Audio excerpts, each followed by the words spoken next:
an update on this year's BlizzCon and Blizzard's 2024 live events. After careful consideration over the last year, we at Blizzard have made the decision not to hold BlizzCon in 2024. This decision was not made lightly, as BlizzCon remains a very special event for all of us, and we know many of you look forward to it. While we're approaching this year differently, as we have explored different event formats in the past, rest assured that we are just as excited as ever to bring BlizzCon back in the future years. How long will that be though, huh? The next year, what's the deal? Taking 1 year off? Over the next few months, we'll be sharing more details about our launches coming later this year, including World of Warcraft, The War Within, and Diablo 4's first expansion, Vessel of Hatred. So I don't know about World of Warcraft. Is this like a new game or is this a new expansion? Because it says this is the Diablo expansion. I don't know what World of Warcraft is. Either way, yeah, these two titles are definitely not enough to host a whole new BlizzCon. So that makes sense from their standpoint, but from our standpoint, it's like, come on, where's the other stuff? To celebrate these upcoming releases and bring our communities together in new and special ways, we will soon share some exciting plans for other industry, trade shows, and conventions like Gamescom. We can't wait to tell you more about these plans soon. We're also looking forward to the Overwatch Champion Series stops at both DreamHack Dallas and DreamHack Stockholm. Yeah, that's very strange as an Overwatch streamer that they'd say we're excited for Overwatch Championship Series. If I do remember correctly, I don't think that OWL events in the past were really places that they would announce new things. You would see the matches, and then also at the time it would be Jeff Kaplan who would go up on the stage and be like, oh, here's Sombra, here's Doomfist, here's new gameplay of all that. So that kind of sucks that we're not going to be able to gather in a big sweaty group of gamers and watch on the big screen together, which is very sad. I gotta say though, it is sad to say, but this isn't too surprising that they're canceling BlizzCon, because for those of you that went to BlizzCon before, I am one of those people, the Overwatch section had literally nothing. They had a few statues, which by the way, I was told one of the community managers was just like, this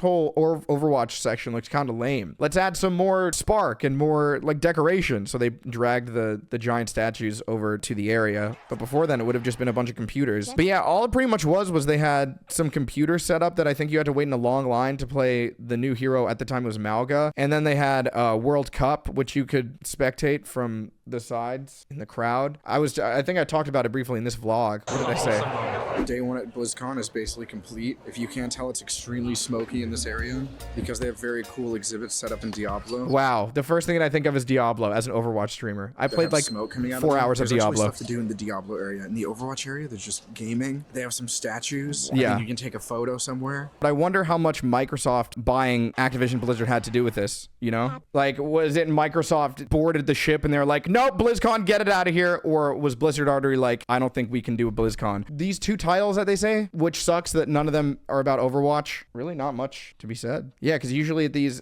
events, they just spam the same trailers all weekend. They have a giant presentation and then they show like cinematics and trailers for new updates and new games. But I guess they're not doing that this year. Oh well, sad days. RIP RizCon.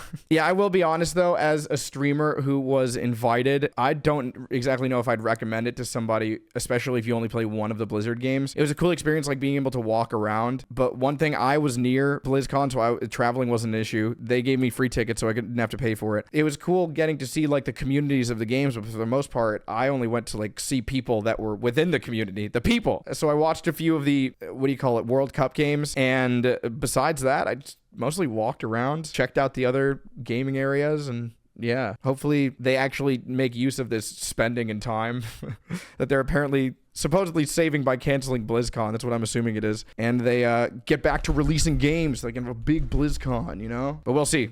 We'll see what'll happen.